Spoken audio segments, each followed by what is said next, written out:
When it comes to investing, we all know that regular dollar cost averaging and lump sum are statistically the best strategies to use. You just put your money in consistently, close your eyes, and let compounding do its thing. But during a crash, throwing your hard-earned money into a bleeding market feels like throwing it straight into the incinerator. That's why many investors like to keep Warchest money on the sidelines. This is a pile of dry powder specifically set aside for market bloodbaths so that we can actually buy the dip. But here's the million-dollar question. What is the actual best way to deploy the Warchest money? Because if you deploy your money too early, you might run out of bullets and end up catching a falling knife. But on the other hand, if you deploy too late while waiting for the perfect bottom, you might miss the boat entirely. And if you go in without a system, your emotions will just take over and you will end up not taking advantage of this crash at all. That's why in this video, we will be looking at which is exactly the best crash buying strategy to use when the market is crashing. So let's jump right in.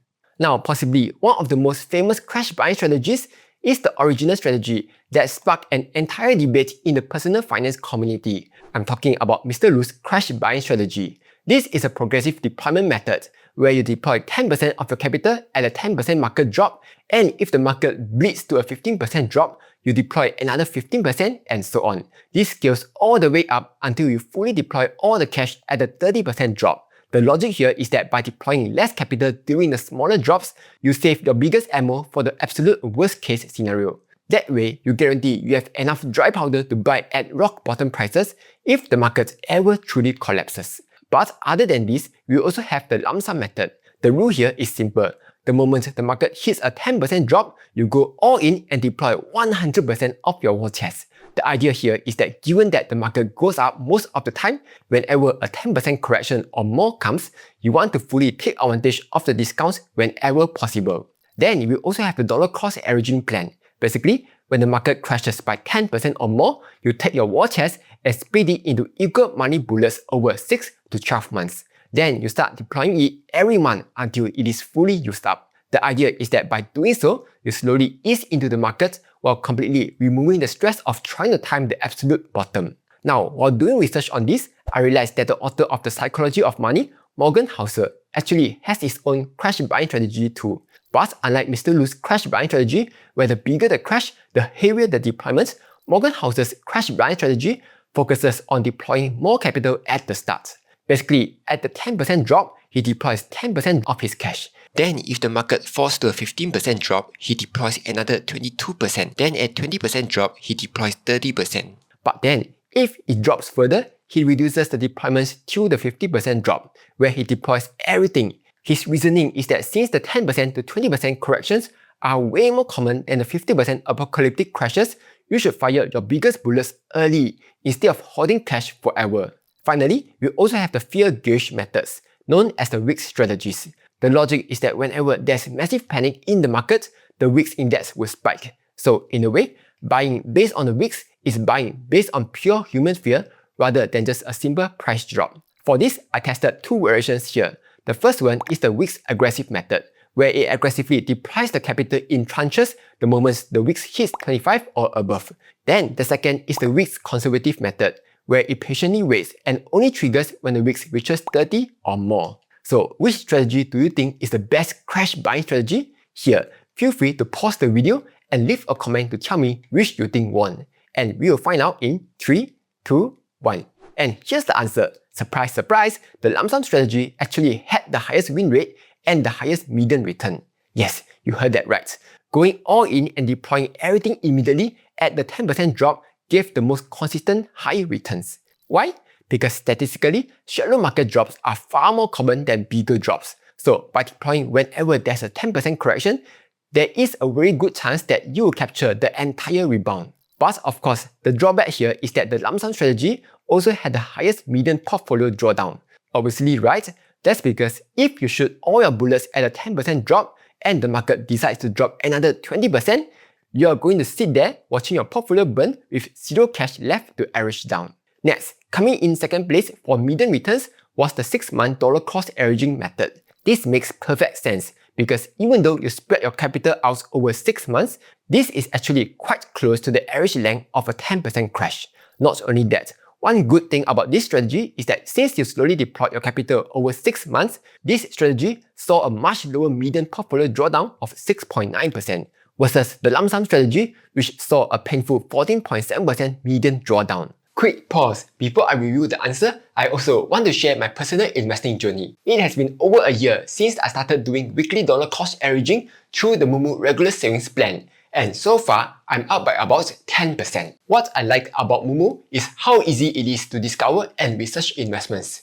For example, you can head over to the Markets tab, tap on US, then ETFs, and you'll be able to browse through different ETFs and analyze them directly within the app. Additionally, with the ETF compare to, you can also compare between ETFs to see what the differences are between their performance, expense ratios, holdings, and so on. Once you have decided what you want to invest in, you can just open it, tap on the 3 dots at the bottom right, and select RSP. From there, you can set your investment amounts and frequency, and even choose to debit funds directly from your bank account. So everything runs automatically. New users who sign up to Moomoo SG get to earn up to $1,864 worth of welcome rewards when you fulfill the terms and conditions, which includes a $100 worth of Nvidia shares exclusively for my channel. Plus, enjoy zero commission for US, Hong Kong, and Singapore stock trading. Simply follow the steps here and key in my promo code to get your exclusive reward. For more details of the promotions, do refer to the link promotion page in the description below. Next, the risk aggressive strategy came in third. The idea here is also similar. Because risk is often high during a sharp drawdown and you deploy aggressively, it captures a lot of the same upside as the earlier two strategies. Now, you might notice that the number of possible wins for the risk strategies is only 13, while the rest of the strategies have 26. That's because the historical risk data only exists from 1990 onwards. But this still gives us a great picture as we have over 30 years of solid data. In fact, even if we update the dates filter to run from 1990 to now, it does not change the performance ranking much. The risk-aggressive strategy is still one of the better performing strategies overall. On the flip side, the risk-conservative strategy was one of the worst performing strategies because it waited too long for a black swan event, only for it to end up almost never buying anything. Interestingly, Morgan Housel's crash buying strategy actually gave slightly lower median returns as compared to just a simple 12-month DCA.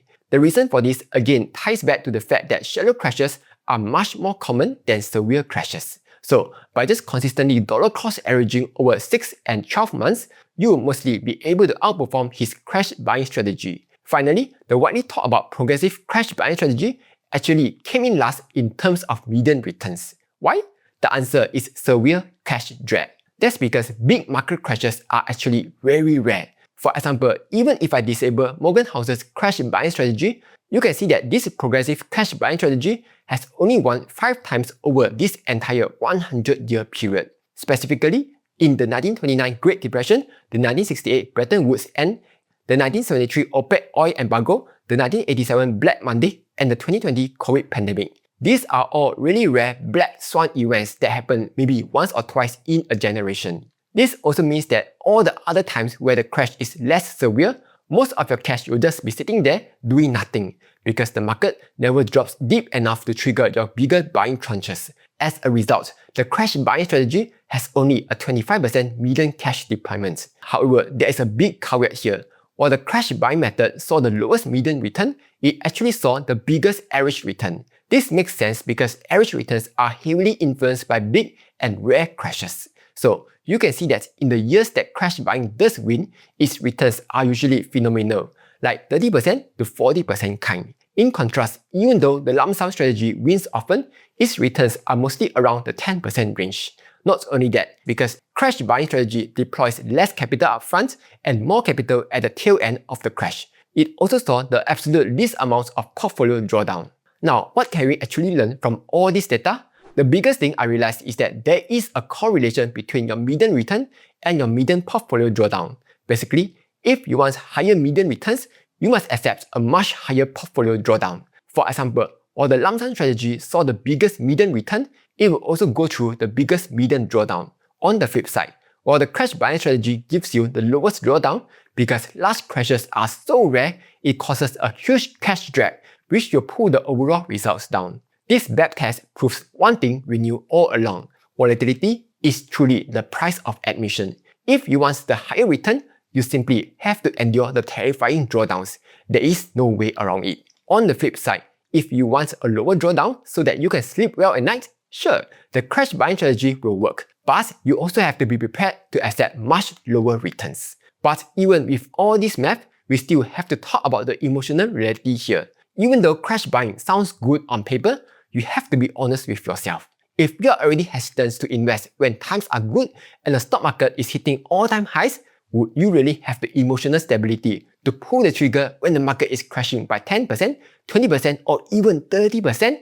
Like, can you honestly force yourself to invest in increasingly bigger amounts while everyone else is panicking? That is something you should seriously need to think about. Okay, here are my thoughts.